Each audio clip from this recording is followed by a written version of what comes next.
Hey everybody, welcome back to the channel. My name is Jason and the channel is the Everyday Card Collector. This is episode 2 of Hobby Spotlight. So a quick recap on what I'm doing with this series. It's giving me the ability to introduce friends and people I know within the hobby who may not be as well known in the YouTube community. So I wanted to bring in collectors, commenters of channels, Instagram guys, dealers that may not be talked about as much, and introduce them to the community, because the reality is there's a ton of great people out in this community, and we've got an awesome guest on today. I have no problem telling you guys, this is a gentleman who reached out to me via Instagram, and we'll talk about that when I get him on stage here. But we've become friends, and we hang out, and we go to card shows together, and he's got a fantastic collection and was willing to come on, so I definitely wanted to share that with you guys. So why don't we get him on at the stage? There we go. Johnny Doorn, how are you, my friend? Good. Thanks, Jason. Thanks for having me. This is awesome. I'm stoked. Oh man, I'm pumped. You and I now, no secrets here. You and I hang out. We go to card shows together. You've actually met Mitchell, White Sox fan and card collector. Steve, vintage. I'm vintage. So you kind of hang out with the local crew now at this point. But right, yeah, I appreciate you introducing me to them, and gone to a couple shows together, and I met some great people, some other YouTubers like yourself, and it's been great. It's been awesome. Yeah, no, it's awesome. So I guess I'll start it off like I started off my very first episode with Phil. Why don't you give people your origin story, how you got into collecting? Okay, sure. I'll keep it pretty short, because as far as my collecting goes, right around actually the boom with COVID. So I'll start with I really loved baseball growing up. Always was a baseball fan. Played Little League growing up. I wasn't really into cards at all. Don't have a big memory of collecting cards as a kid, but followed the White Sox a lot. Loved baseball. Turned into a teenager. Get distracted by other things. Kind of fell out of baseball for some reason. But around 2020, 2021, I just it was three things. It was I got back in because the White Sox were doing good in 2021, and then I saw on social media a lot of the card boom stuff was happening. It just started showing up on my YouTube feed, on like social media, and then also a third thing, which is a little silly though. But have you heard of the video game MLB the Show? Have you heard of that game? Absolutely. Yeah. So it used to be a PlayStation exclusive, and I was playing Xbox with my buddies, and they released it for the Xbox that year, for the first year in 2021. Haven't played a baseball game in years. I used to play them all the time when I was a kid. And that came out, and just kind of those three things: the White Sox having that good season, the boom, and then that game. I played that game, and then just I don't know, something clicked right as realized I missed baseball. All that stuff came in. And I had to get back into it. Just baseball in general. I think that's awesome. So other interests brought you back into a hobby that you started at as a younger age. Right. I know what you collect, and we'll get into it later on in the episode and show some of the stuff that you've collected. It's fair to say mainly vintage, right? Yeah, mainly vintage. I do have some modern, some mostly like 2000s, 2010, some of those type of players, serial numbered stuff a little bit, but mostly vintage. I love history. That was one of the main things too, because when I played that game, you could play as older players.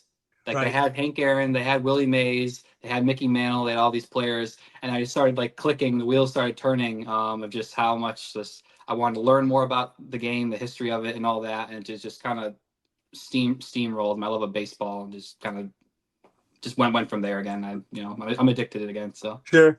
So why vintage? Was it the older players? Like I know you're focused. I would consider you, and again, guys, I know Johnny, we're friends. I would consider you a broad collector. You're all things vintage, kind of like me. You go from golden era, 60s, 70s, 60s, all the way back to before, pre-war and all of that stuff. So right. What pinned you onto that? Like, was it the older players in the game? Were you involved with watching YouTube at that point in time? Not that point in time. I just always loved older stuff. I'm just naturally drawn to the vintage. Just there's just no comparison of the rabbit hole of all these different sets, and just reading about players' bios and just all that type of stuff. Just way more interesting to look back sometimes than, I don't know, in the present. It really depends though. But I'm just a big history guy too in general. So no, I think that's fair, and I think most guys who are into vintage, they are somewhat of history buffs or enjoy the past, enjoy the history. I mean, that was the same reason I got into vintage. Most of the guys I wanted to collect, I never saw play, but I wanted to learn about them, and that was perfect for me. Yeah. So I do know you were watching. We'll get into in a little bit. We'll get into how we hooked up. But you were watching YouTube at some point in time. How did you get into that realm of watching some of the community that we all know now? I don't know how it popped up. In the beginning, I was probably just researching channels. I was probably just typing in baseball cards in general in YouTube and seeing what came up. And you get the people like the sports card investor type people, all that in the, and all the stuff that would be recommended to you. And just somehow, I believe it was John Mangini was like the first one that popped up that was just like a regular guy who had a collection, and just it was very personal and showing his stuff. And then I just kind of went down the rabbit hole with that and just kept getting recommended other YouTubers like that, and that's kind of how it started, I think. So John was the first. Now I know you guys met at the National. Well, you had a chance to kind of stop him. He was busy and introduce you guys, so that was cool. Oh, that was great. Yeah, thank you. No, he's an awesome guy. A lot of nice people. So it's funny. I know I was at a show with Mitchell and Steve, and you came up to Mitchell and introduced yourself before you even knew me and Steve, and said, "Hey, I follow you." And I'm like, "That's cool, Mitchell." Mitchell was the first YouTuber I ever met at the same show, at the Schaumburg show. Right. So I met him alone, and did I even have a channel? I don't even know if I had a channel at the time, but I met Mitchell first and recognized his voice. So we had met briefly there. And then you reached out on, I jumped on Instagram late. I didn't get onto Instagram until December of last year, but I think you reached out to me on Instagram. Isn't that correct? If that's kind of I messaged you on Instagram, just said because I knew you were in the Chicagoland area, like me, and just if you ever were at a local show, just if that if you were going to one of them, that if I was if it worked out that day, if you wanted to meet, or I just happened to see you at one of them, so I introduced myself, so it worked out. And it's funny that works out that way, because typically most people, I'm a smaller channel. Most people who reach out to me, I end up becoming friends with them.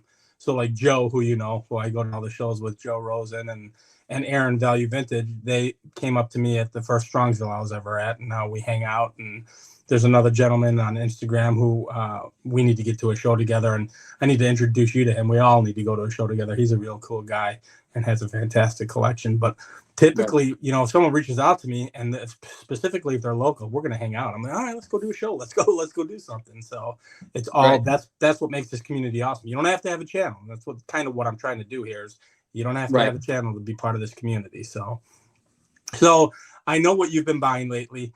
I don't know if you want to get into it already. Did you want to show some of the stuff? First and foremost, I don't know what you got at the National. I don't think you showed me what you got at the National. Right. Yeah. As far as the National goes, everything's out of order that I have, and my brain's kind of in a tizzy right now. I'm trying to think of what I actually got. Okay, I got a Frankie Frisch Diamond Stars card from a George Diamond Yards collector, the dealer there. Yes. Somewhere in this pile here. I don't think I pulled it. But I can just start grabbing stuff. I do have certain things I set aside that are a little more special, and then everything else is kind of just like I'm a kind of a type card collector, so it's just kind of a random spread of just whatever I guess I can grab or whatever we latch onto that we want to talk about. But that's exactly right, and I was going to ask you that because I kind of knew I was going to just bring up. So, do you collect players? Do you collect sets? I already knew you're kind of a type collector like me. You want the sets. You prefer certain players out of the sets, and that's kind of the route you go. No, you want to start showing stuff. Show, if you got a story behind something, or if I've got questions, we'll start rattling it off. Yeah, and I do collect certain players, and there are some players that I just kind of end up with a lot of as well, just because for some reason certain players have a certain value point when you look into these sets, and they just turn up, and that's just the one that I want for the right price to represent in my set. Like I still like them a lot too, but I have like a lot of Jimmy Dykes, a lot of Joe Vosmick, who I'm kind of drawn to. Some players that are like kind of the Hall of Very Good, or just good players for the time in general, that maybe have like a certain I don't know, charisma or aura or something I like about them or something, and I just like their cards. They have a lot of good poses, Yep. Oh, I got a kick out of it. I think I walked away from the National with 3 or 4 Al Simmons cards. Right. I got some Al Simmons too. He's a low, or not, I shouldn't say a lower end. He's a more affordable Hall of Famer. Mm-hmm. And I could complete some type sets through him. I got his cash-in, which I already had some cash-ins, but I got the Tattoo Orbit. I think I got his 39 Gaudi Premium, sets that I enjoy. So Sure. You know, that was, yeah, that's the route you go. I will say this, you don't happen to have, and we haven't even talked about this, do you have the R311 Jimmy Dykes? Oh, Because that's great. That's a great I have card that or set item. aside. It's the glossy version. Yeah, you I do do have one? have Okay, it. cool. I do have it. Because I'm gonna get one. I saw how affordable he is, and it's a great image. I'm like, I need to get that. Yeah, So yeah, it's affordable, like less than $10 I found it for. right, So right. Well, a couple it's things. great. First and foremost, I will say this to kind of tie in. I know you were doing the Redman set. Is that correct? True, true. Now, were you doing a year, or were you just doing specific players, or what were you doing out Oh of the no, Redman? the whole master set from The whole 52 to thing. 55. Yeah, so I have that binder. So appreciate the good lead-in question, Jason. Thank you. No, no, that's fine. But yeah, there's just it's all in a binder. Oh, let me just get my camera here a little bit. It's just all in here. It's not complete yet. I'm working on it. Just That's awesome. here's just kind of a random spread. Stump through it, But yeah, I am collecting the whole set. Now that which also leads me to another question, which is perfect. Last show we were at together, I saw a guy with a couple Redmans, and I was asking you, is that a good deal? You know, I was asking you, is that Right. a price worth having? You're like, absolutely, pull the trigger. Was that the Ted? Let's see the Ted again. That's Oh yeah, awesome. that's the Ted. Yeah, I had a couple that I pulled out. Here's the Ted Williams. That's beautiful. Try to get the glare out of the way. Perfect. Yeah, it's in fair condition. It's awesome. I love it. Right. That's my favorite Ted Williams card. Definitely the priciest out of them, but Right. that's still okay compared to other Ted Williams cards, I think. Exactly. Sure. Yeah. When it comes to his run, most of the Redmans are somewhat affordable. And specifically, if you don't need the tab, you can find them at a decent price. No, and actually, the way I'm collecting it is a complete mix of like I don't want any like major creases in them, but some of them are like in good to very good. Some have tabs and some don't. It's just like I'll take the deal. Like if there's like a big auction and Yep. I like the number that it's at for the bid, I'll take it. I'm not collecting it in any certain way. Like once I finish it, when I fan through it and I see some eyesores that stand out, then I'll upgrade. But for now, I'm just happy to fill them in. No, that's perfect. And I guess this a perfect lead into this question. We've had side conversations, you and I have. Most of your stuff, and you're younger, fair to say you're younger. We were joking before we jumped on. I said, you're closer to my oldest daughter's age than you are my age. But being younger, you kind of have a different take on how you collect. You prefer ungraded. Is that correct? I'm mostly a raw collector, yep.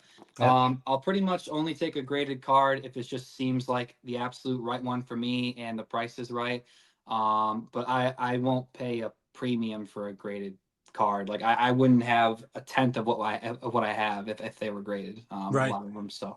And aside from just being able to build the collection quicker because of affordability, is there any other specific reasons you prefer ungraded, or is that the main reason? Well, yeah, it's an awesome question because I love putting everything like in my own holder. Like I'll show more of that card later, but I love just holding them myself. Like here's a 1952 Topps Mini Minoso rookie. Just I love the vintage one touch, and then putting it in a perfect fit sleeve, and it just feels amazing. Yep. There's just fits perfectly around. Here's Mini again in the 53 Bowman color, just in a regular top loader.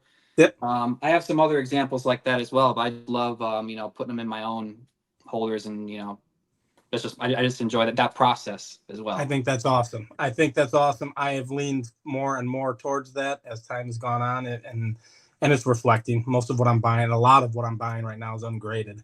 Occasionally right. I'll still buy graded. I'm not against it. I'm not, beating the drum that, it's silly and I collect it all. But if I can catch a deal ungraded, I'll certainly do that. I do have to bring up, we do have a little tie.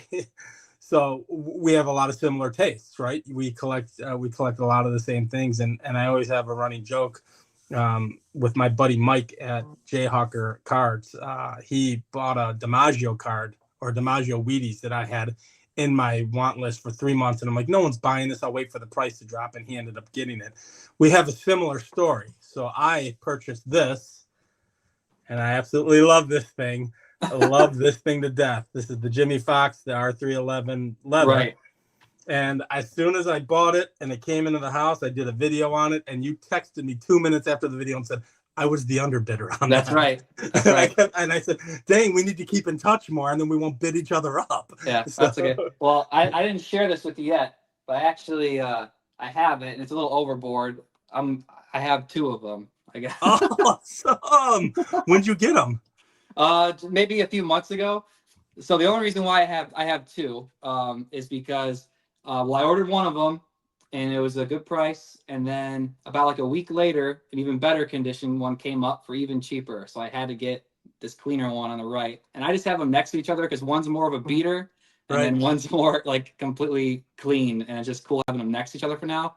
But And you framed that up? Did you frame that up? Yeah, it's in just like a Michael's snap frame, or one of those. That is absolutely awesome. I love it. It's a little ridiculous having two of them next to each other. It almost makes it not pop as more just having one. But no, I think it's even better. I think it's better. That's fantastic. So and when every time I show that card, everybody talks about how they love it. Now you got two of them side by side, so that's fantastic. Yeah, it's just like I like the condition of just showing that it looks like one. I mean this one the corners are like torn off, so someone pinned it up. Yep.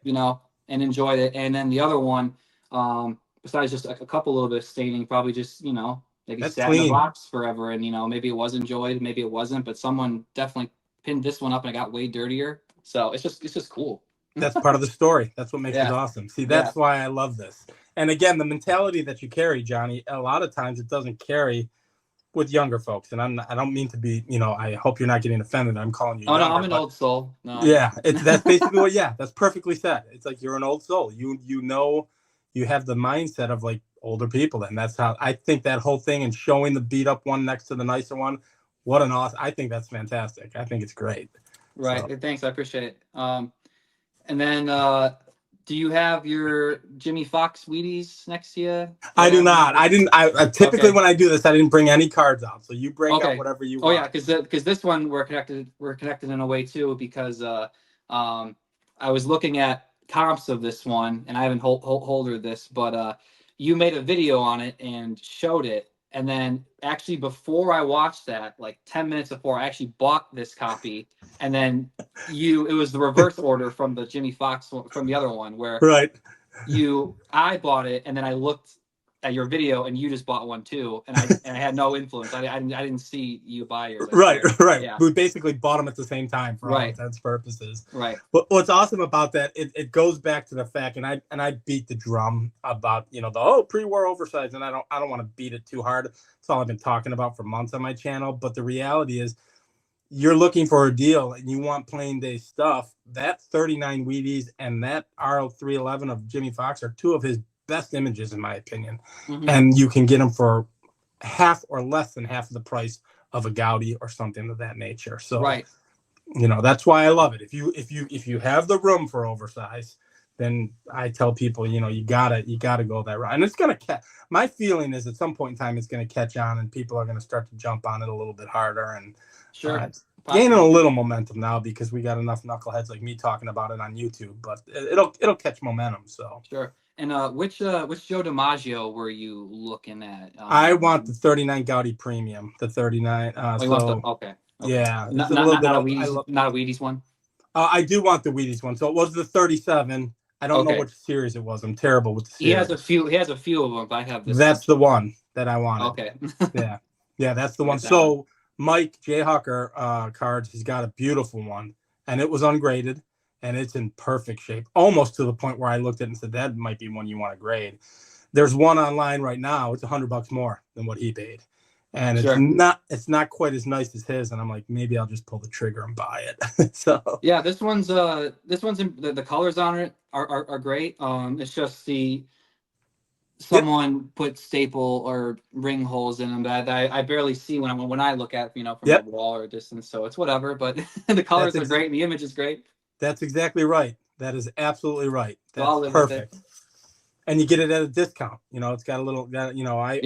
I bought off of my buddy Joe. I bought the E120 Walter Johnson, and it's an A, and it's dirty. And it's got a corner nicked off, but I've got a plain days Walter Johnson, and that's all, and it's perfect for me. So right, that's awesome. Yeah.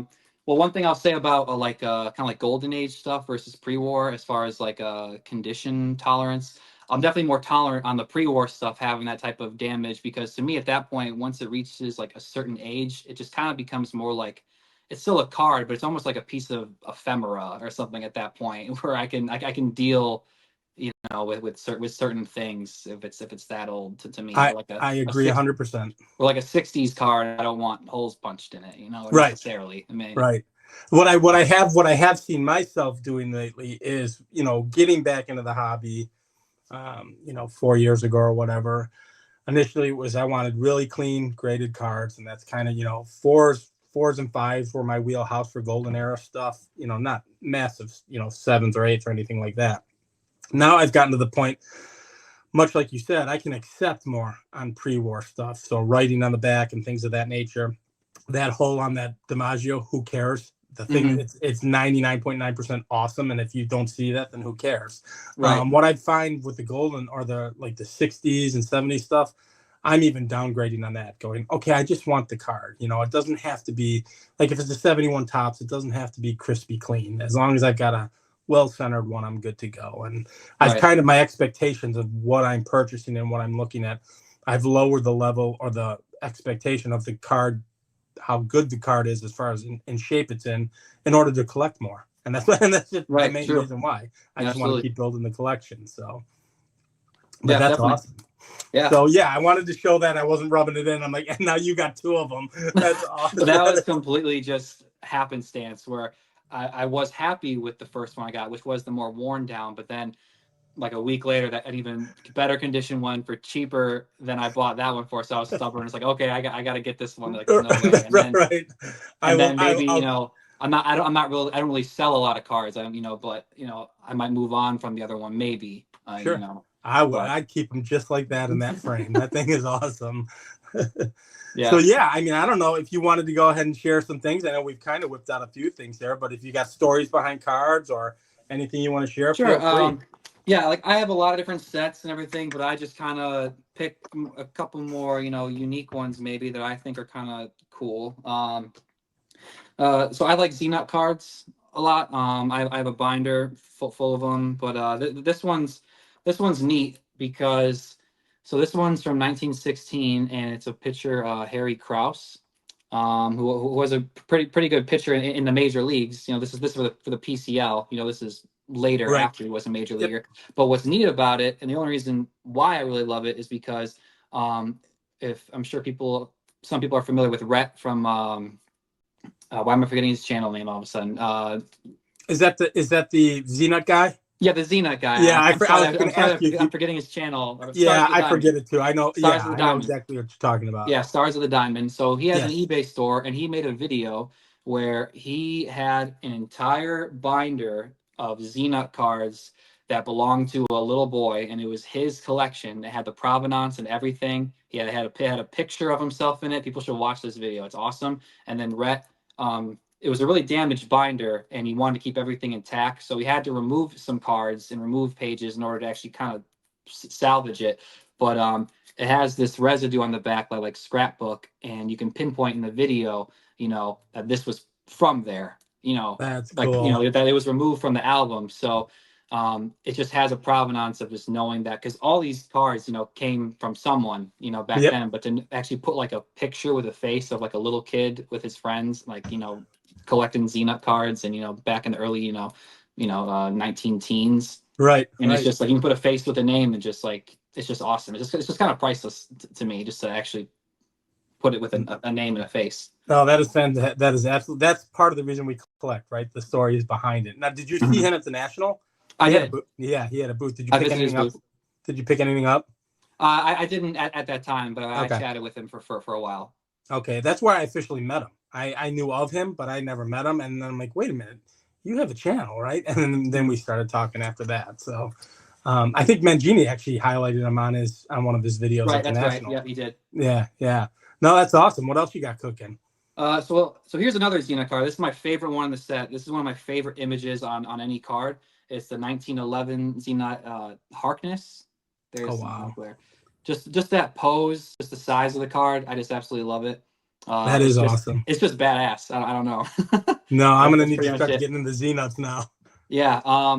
As far as him as a player, it's not like too notable. You know, he's just probably a fine player, but just the image. Just some of them, I just like the images. You know, Sure, that's I just exactly love it. right. Yeah. There's nothing that's Yeah. the most important thing to me when I'm looking at cards for me personally is the image and color. You know, I can Mm. deal with a beat up card. The color, if it is color, you know, I've been doing a lot of black and white lately, but the image itself means more to me. One of my favorite cards is the 52 Billy Pierce, and it's Oh, just I love that. yeah, Yeah. phenomenal image. So I got that. I have that card. I love that. Was actually the tops of the Bowman. Bowman, Okay, the Bowman. Okay, yeah, I have that um somewhere. I think it's in my binder, but I love that image too. I'm yeah, drawing one too. 52 Bowman. yeah, it's phenomenal. Um, because if you said the tops one, a coincidence, the 52 tops Billy Pierce was actually the very first one of the very first vintage cars I remember buying Oh, really? off of eBay. I think. Yeah, Okay. How I'm pretty long sure. ago? Oh, summer of 21 probably. I've So only it's been collecting. fair. It's fair to say you started your journey in vintage in the summer of 2021, and I know what you have, and I know what's sitting next to you that you're going to show. You've built that all up in that short amount of time. That's amazing to me.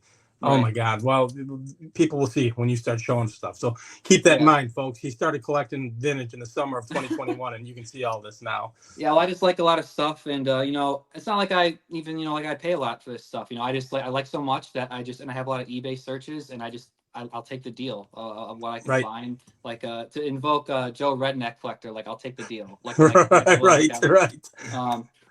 So here's something that's cool. So this is a program between it was the Giants, and I'm blanking on the other team for a reason, but there's a lot of different programs that have this cover. It's from 1940, so there's nothing special about it on the surface, and it was listed as such as nothing really special. But when you open the inside of it, it's actually from the very first night game at the Polo Grounds. No way. Yeah, Wow. so and we don't really talk about price too much, but it went for a minimum bid of $5, and I got it. So and the scorecards filled out by a person that was there.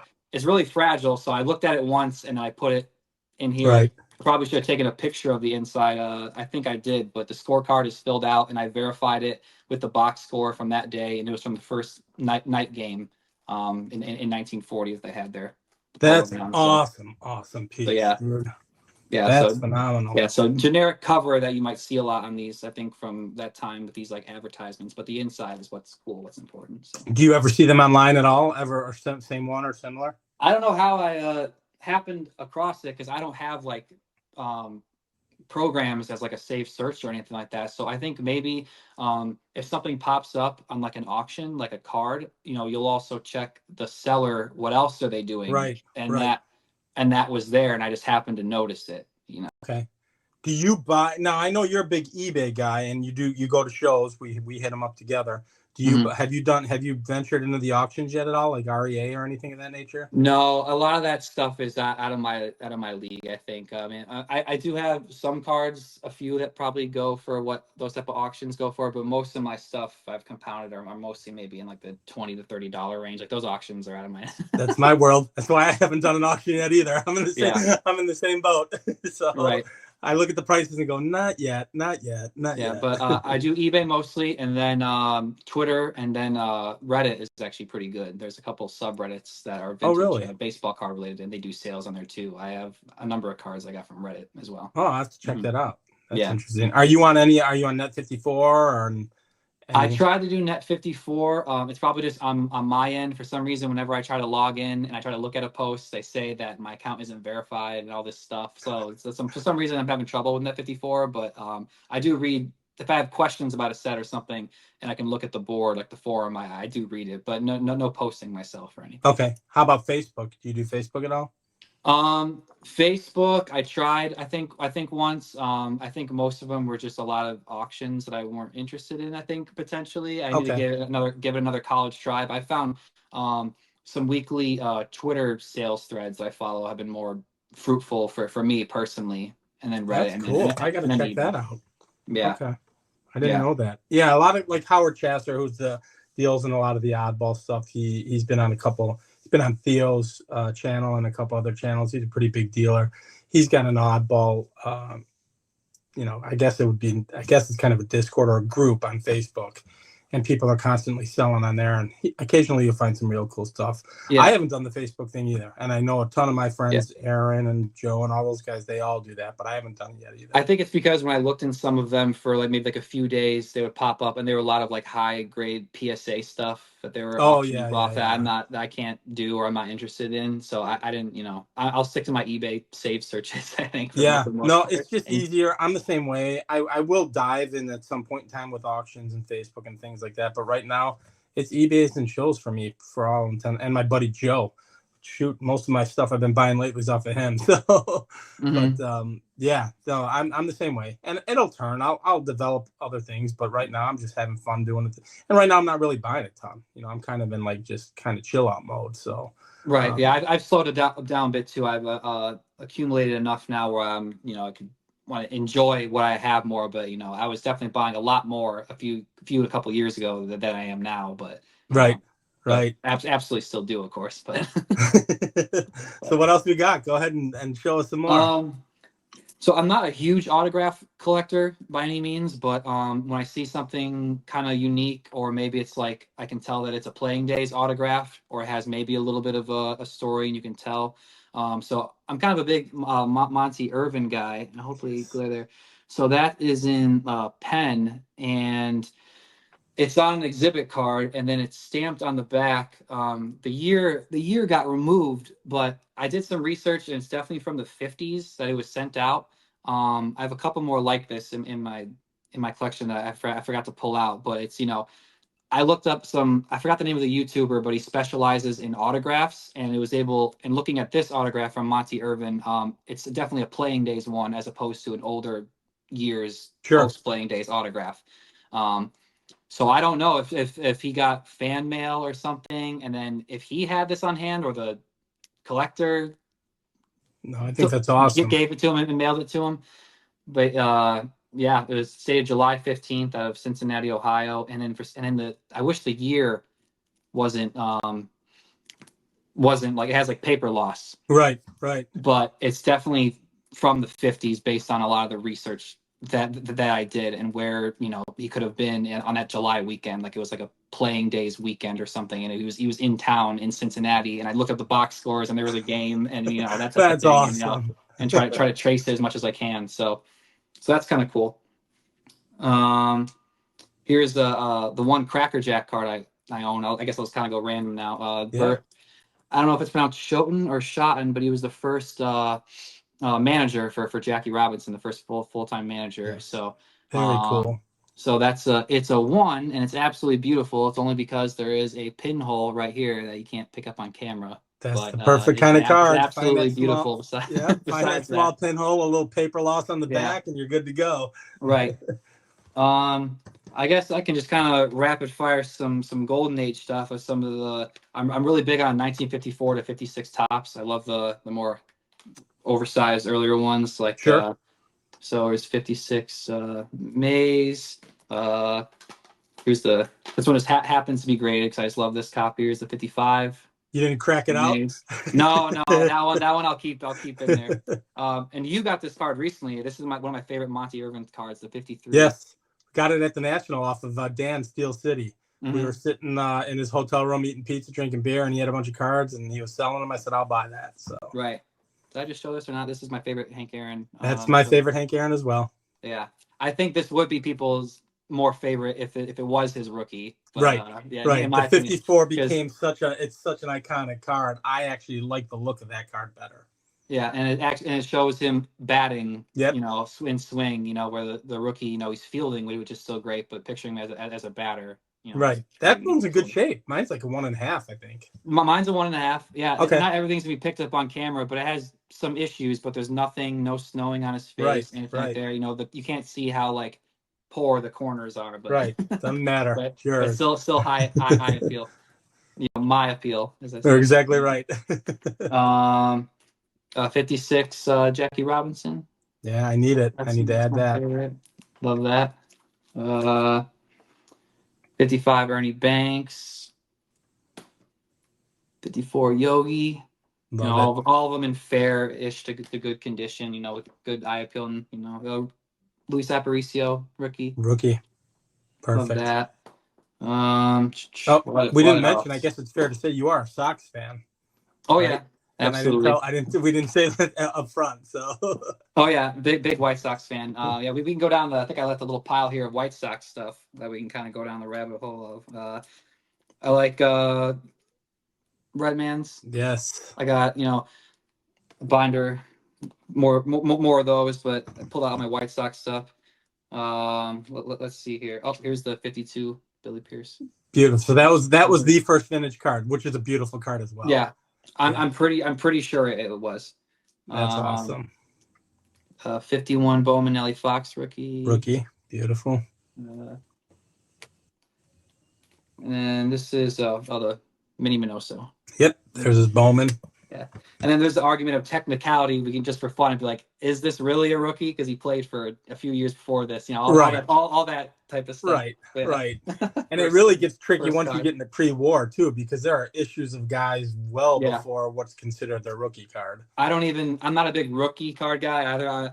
Anything pre-war, I don't even think about that stuff. Like No. with rookie card, it doesn't mean anything to me personally. Here's the Billy Pierce. Yeah, I love it. That's that's 51. I love it. 51. We got to get you some more Sherm Lawler. Oh yeah. Oh. 53. Perfect. His best looking card. 53 there. What else we got? More Sox stuff. Louis Apple. Yes. Or no, I'm sorry. Appling. Yep. Luke Appling. Leaf. 49 Leaf. He's got a lot of great pre-war stuff. His Gaudy wide pen, and he's got a lot of good stuff. Exhibit cards are out there, pretty affordable.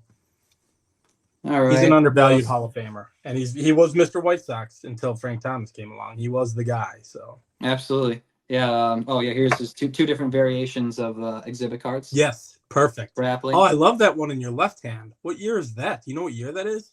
For me, so this is my left here with the fielding. Yes.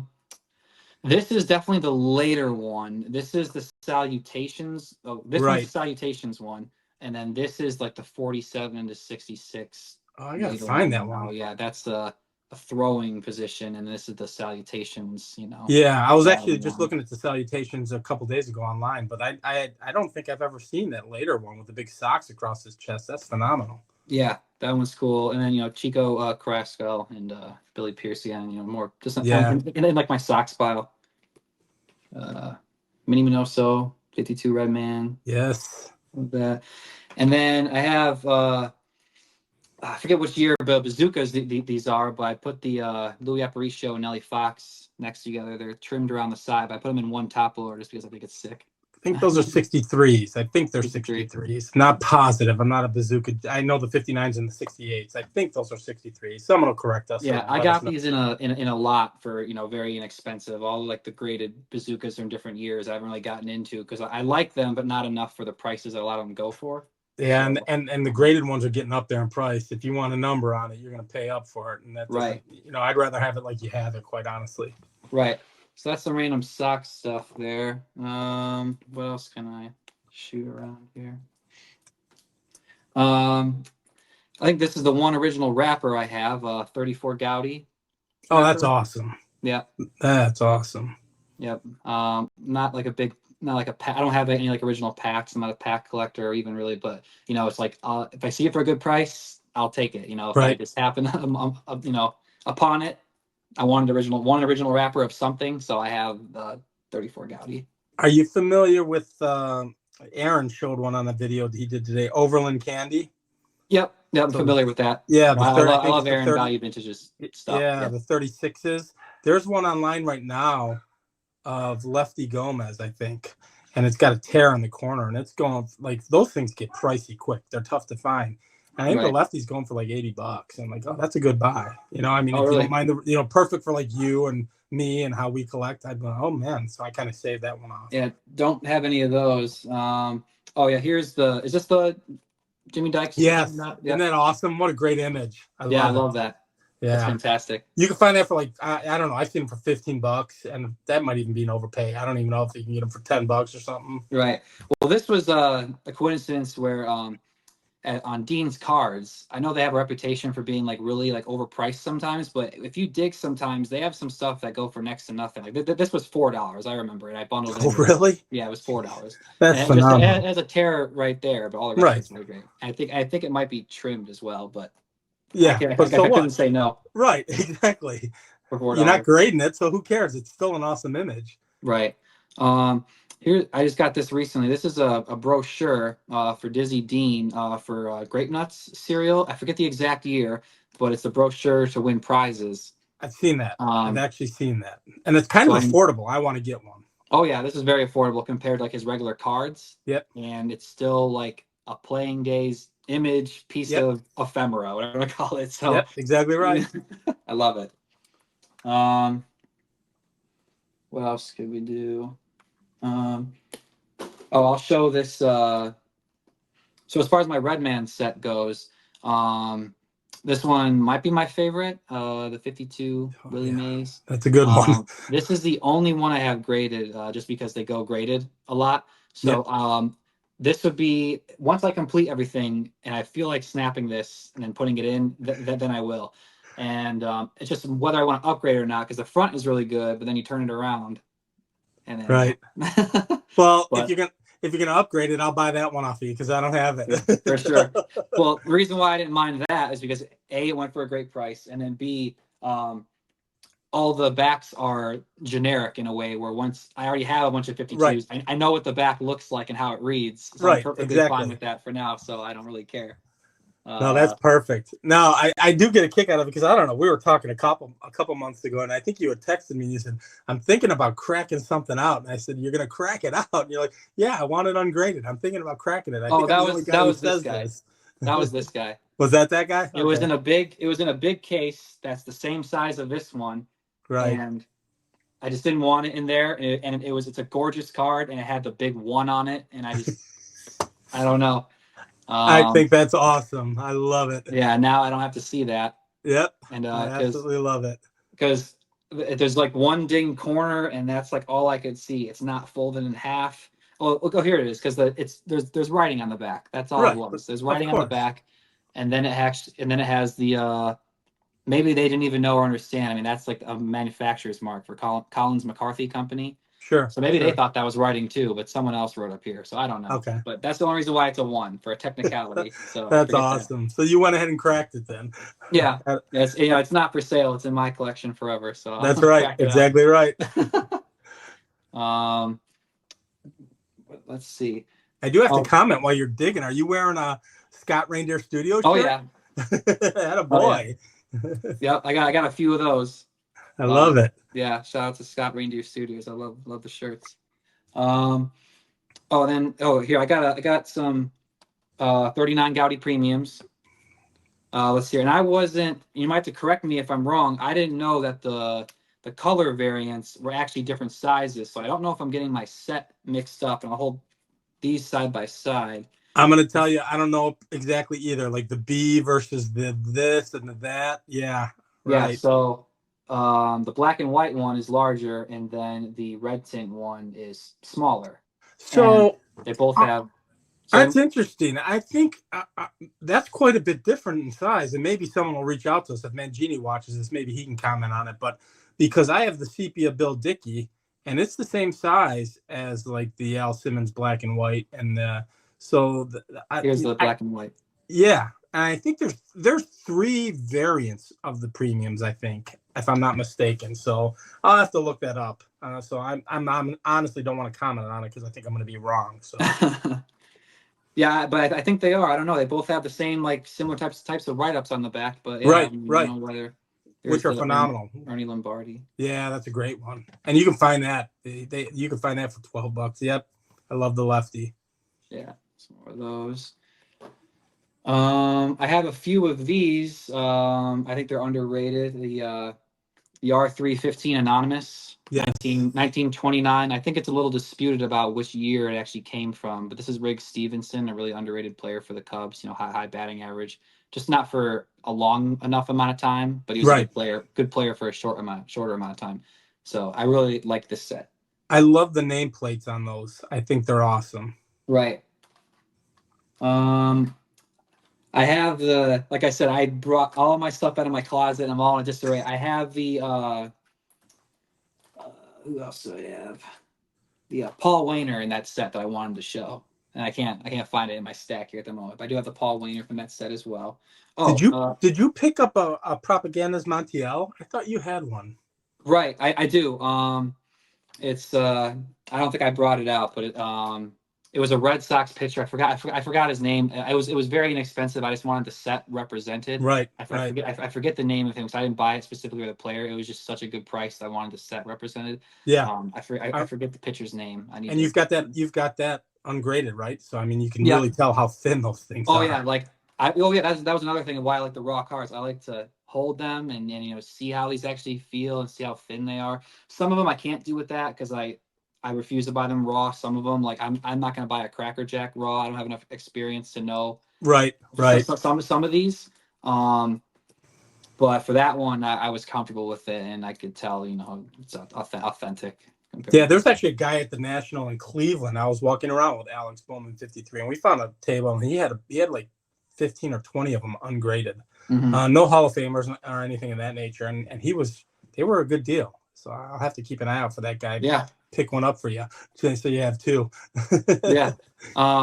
This one I pulled out is cool because it's I picked this up from well, first thing, it's a 1929 Cashin Lefty duel. Dan's Yep. Vintage Baseball PC. I reached out to him on Instagram and he was kind enough to sell it to me.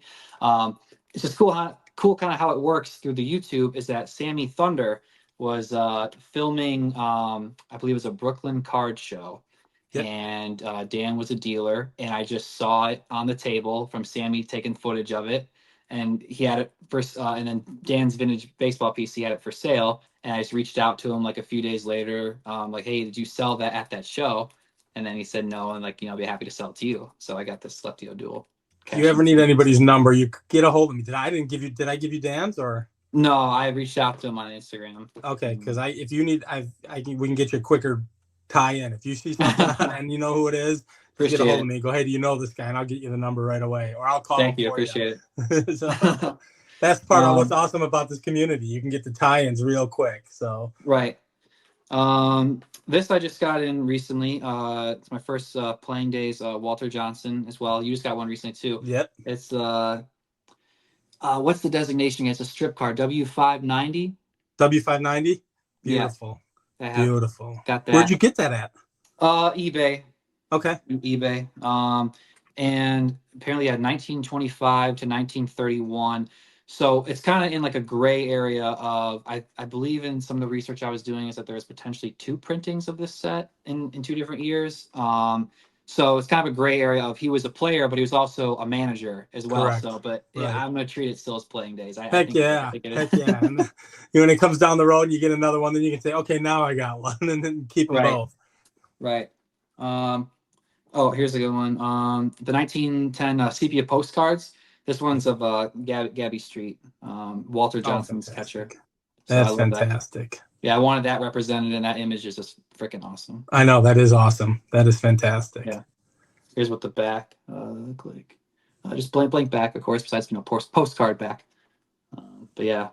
And I just have to reiterate this, folks. He's been collecting since 2021, so everything that you're seeing now, like your collection, just exploded so quickly. It's awesome. Yeah, died down a little bit, but okay. These are some of the listings I look for that are just sweet. That I don't think other people don't notice, but or might not give value to it, so you can get it for next to nothing. But so this is if this is the fine pen. I forget, but it's a Walter Berger. He was a good player in the 30s. But what's neat about it is that right at the bottom, it just says "My Brother" on it. And I just looked up on Saber just for Wally Berger. He had a little brother, so I can't prove that this belonged to him in the family. But I see that, and it goes for the same price to a normal one because it just looks like writing to someone. But I can't prove that. But did this belong to Wally Berger's little brother? And he had a picture of his older brother. Yeah, right. I don't know in any other circumstance why someone would write on there my brother. Unless he got the same last name and he's just being a goofball or something like that. Yeah. So, but I like to play pretend or think that. Right. Because I don't know why someone would write that on there, but it's cool to think. But that's awesome. So that's kind of neat.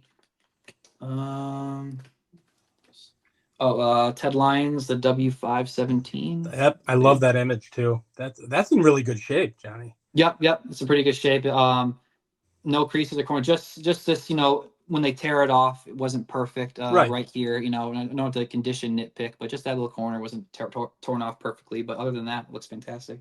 Have you gotten into Venis at all? Venezuelans, Retorados, or I only have one from the 1967 set of Louis Aparicio. It's like a manager card of him managing a Venezuelan team. I'm into the 67s if I were to pick, just because they have all those unique different ones. Right, the Retorados. Yeah, the Retorados and stuff. I don't have one of those, but I do have the Louis Aparicio. Oh, here he is. Yeah, sure enough. Yeah. The only reason I asked is I saw the Ted Lyons, and he's got a Retorado, which is somewhat affordable. That set's getting up there in price too, but you can find it typically somewhat affordable. Right. Yeah, I think this is he was a player manager. Yep, manager slash shortstop. Yeah. And that particular card, I actually passed on it. I think my buddy Aaron ended up buying it, if I'm not mistaken. We were looking at the same one online, and he's like, I picked it up. So I think I love how when I go online and you start chatting with people like you or my other friends, and everyone's looking at the same stuff. I'm like, oh, geez.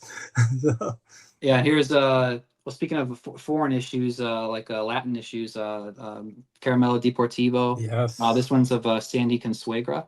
Hope I'm saying his last name right. But he was a White Sox pitcher too, and it was a good price. So the fact he was a White Sox pitcher, and it's just I wanted that set represented, so I like this one a lot. That's fantastic. I love the way you're collecting, and I need to start doing that. Yeah. Like I don't have that set, and that's a perfect way to get into it. Yeah, I only have that represented, that card for that set represented, and then that Propagandist Montiel. I just have 1 and 1. Like I don't, as a type collector, like I might get more in the future, but just like I said, I like to have at least one representation if I see the right price, or the right player, Sure. And that's what I was doing at the National. And there's so many sets out there that I don't have. I mean, we can get real. I don't have any DeLongs. You and I were talking on texting back and forth. The Jimmy Dykes DeLong is affordable when it comes to DeLongs. My pile's getting all messed up here, but I do have that. I pulled that out as well. I do have that. And that's a great image too. Yeah, that's a great image. If I could maybe find it in the meantime. But this one caught my eye to show. It's the Star Decals. Yes. Ralph Kiner. I love that. Yeah, that's awesome. And I really love these picture frames. Michael's or Marshall's, whichever one's not the clothing store, whichever one's the craft store. Michael's. These snap frames, whichever size this is, I forgot to mention, but it fits the StarCal decals perfectly. Yeah, I'm gonna have to start to look. I think Lou Rock had mentioned that to me too. I think Lou Rock does the same thing. He kind of frames a lot up. I have it wrapped in plastic for storage, but I want to like hang this one, or you can set it, on a right. Are you working on a card room, or what do you got? You got anything shaken out for a card room?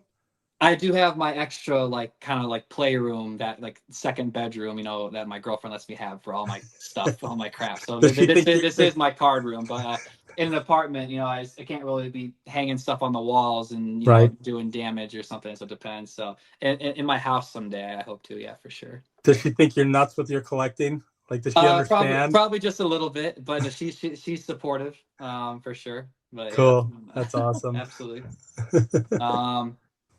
But yeah, I mean, I don't want going for too long or keep you up. I mean, I still have more stuff. I mean, no, we got a couple couple minutes. So show sure. Some okay, stuff, yeah. I guess I want to touch on then is that I also collect Japanese cards.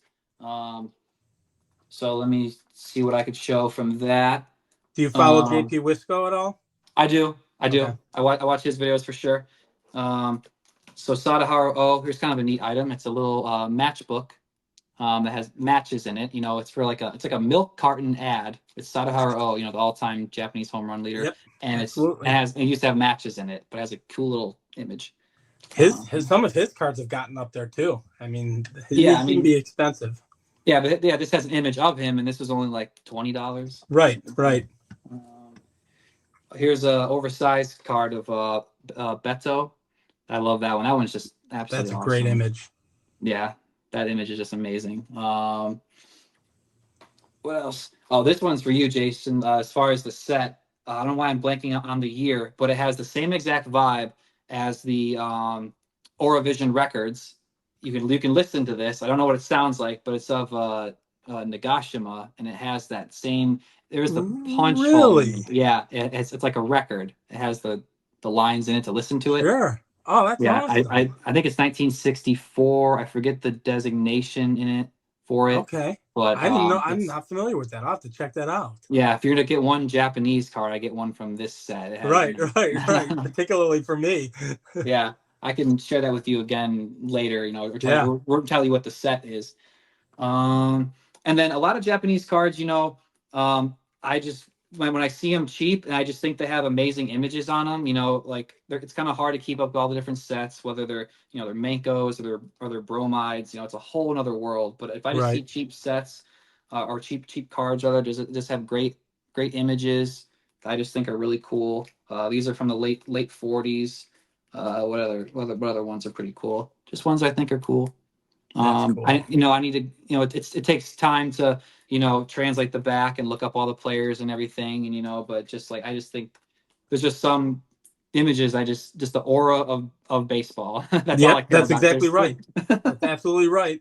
Yeah. That was one of the questions. I was on Alex's channel last Sunday, and the question was, pick a card that just reminds you of baseball, right? The aura of baseball. Yeah. Some of these are just so badass. And some of the Mankos, aren't they like almost Art Deco? They're almost like art cards. Yep. They're almost like paintings. This one's of Shigo Nagashima again, but it just has this sick, just almost like just blood red. And he's got like an angry face, and he's swinging. That's beautiful. It's just sick. It's just awesome. Here's one of Victor Starfin. If people are familiar with him, he was a Russian pitcher in the Japanese professional league. Pretty big star. He was Russian. Sure. That's pretty cool. So he was a foreigner. I don't know what else I could show. I have. It's not like maybe something unique that isn't what I've shown. Maybe a particular set or something. No, you've been killing it, and this is the variety that you've shown within an hour has been absolutely insane to me, man. Mm-hmm. And only been collecting for call it 4 or 5 years. You have more sets covered than I do, and I keep like you're showing me stuff. I'm like, maybe I need to get that. So that's phenomenal. Isn't this my only Sam Musial card so far? This is just in front of me. It's the Wheaties. Yeah. Oh, I can tell you right now that would get a number because it's got the blue around it. Yeah, right. It's the only one. I have a couple more, but it's the only one that I have with the border around it. Right. So that looks awesome. Yeah, we can call whenever you'd like. Obviously I still have other stuff. Okay, here's more. Yeah, show a couple more. Couple more. Again, two of the biggest Japanese players, Sadaharu and Nagashima. These are the Morinaga Top Star set. I like a lot of oversized stuff, of course, like Jason does. One has a stand where you can stand it up, and then one has a blank. I was not aware that you were into the Japanese cards that much. That's awesome, dude. Oh yeah, I got a binder full of just like I'll get like so say like a lot of the Manko cards, just the images, and I just put them in 9 pocket pages. Like these I still have to do. Just all different cards of random players from random years. I just like folding through my binders and just looking at them. That is awesome. That is so cool. Yeah, it's very time consuming with all the different backs and everything. To know exactly what set and what year they were. A lot of times there was really no rhyme or reason. Right. But, doesn't have to be. It's your collection. I just like looking at them. So. No, dude, I think that's fantastic. I think we'll kind of wrap it up here. I think you absolutely hit a homer. You killed it. I hope you enjoyed it. I hope everyone got to see a little bit of what you're collecting. Huge variety. Johnny's a huge asset to the hobby, and there's so many people out there like this. We've got to promote this. You and I, we're friends, so we hang out. Which, by the way, we do need to talk when this is done. Are you doing any shows this coming weekend for the long weekend? I don't have any planned, but yeah, we could talk about it for sure. Yeah, we'll talk about that. Been a while. I'm gonna be doing some stuff around the house, but we'll talk about that later. So, anyways, sure. Johnny, I appreciate you jumping on, man. I had a blast. I hope you did too. Absolutely. Guys, this is it. This is another great collector. I thought this episode was phenomenal. Be on the lookout for episode 3. I'm having a blast with this, and we'll talk on the next one. Thanks for joining, everybody. Bye-bye. Thanks. Bye.